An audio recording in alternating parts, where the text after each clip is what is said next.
Ti mene pitaš šta ja imam sa studentima. I ja ti odgovorim. Studenti su budućnost Srbije.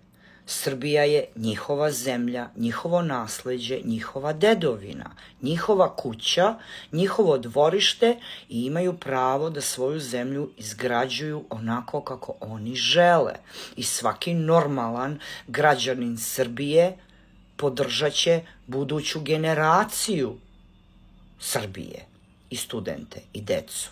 I onda si ti odgovorila na taj moj komentar, nešto si palamudila i pokušala si da sakriješ svoju ijekavicu. Ne znam zašto bi se stidela toga, ali pokušala si da je sakriješ. Međutim, ja sam te provalila i nazvala sam te bosančerosom u odgovoru na taj tvoj komentar. Ti si se tu bog zna kako uvredila, ali ja sam rođena u Srbiji, bla bla bla. I opet si pokušala da sakriješ ijekavicu, ali si se zajebala, pa ti se omaklo i rekla si, odnosno napisala si djeca. Znači, provalila sam te da si bosančeros još pre nego što ti se omaklo to djeca. I provalila sam te da si pokušala da sakriješ ijekavicu. Pitaš me šta ja imam sa studentima u Srbiji. Ja sam i majka. A što ti imaš sa studentima u Srbiji i sa studentskim protestima u Srbiji? Šta se ti mešaš?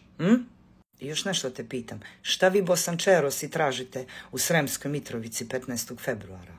Namerno vas nazivam bosančerosima, jer vi niste Srbi iz Bosne ili Srbi iz Republike Srpske. Ne, vi koji ste bili u Sremskoj Mitrovici tamo na mitingu podrške Srpskoj naprednoj stranci, niste Srbi iz Republike Srpske, već ste bosančerosi, niste čak ni Bosanci.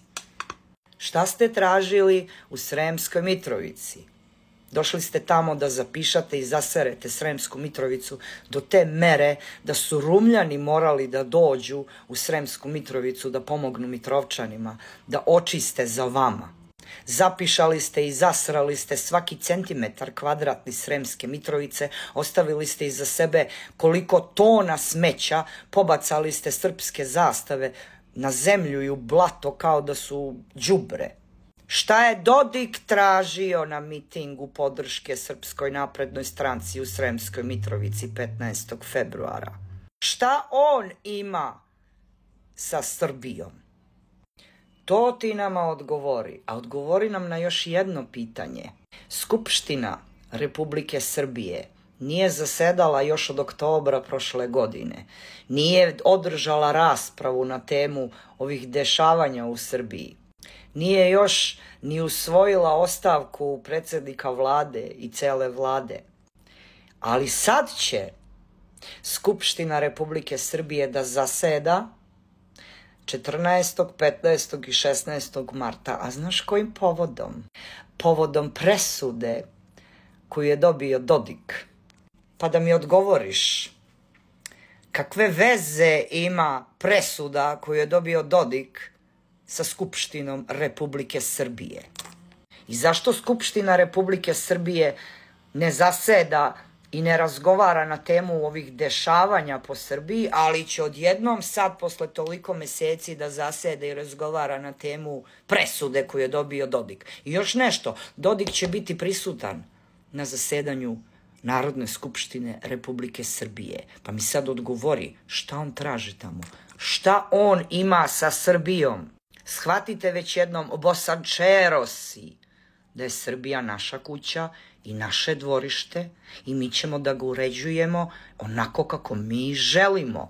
A da vi treba da uređujete vašu kuću i vaše dvorište.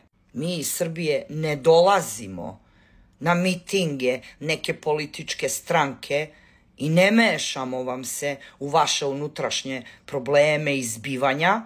Ne dolazimo da zapišavamo i zaseravamo vaše gradove, da ostavljamo đubre iza sebe i da bacamo zastave na zemlju i u blato. Uz dužno poštovanje Srbima iz Republike Srpske, koji su fini ljudi, a nisu takvi kao ti i koji se ne stide svoje ijekavice za razliku od tebe i koji ne dolaze u Sremsku Mitrovicu da zapišavaju i zaseravaju grad, tebi mogu samo da kažem, otpišaj od Srbije i srpskih studenata u Troskocima, Bosančerosu,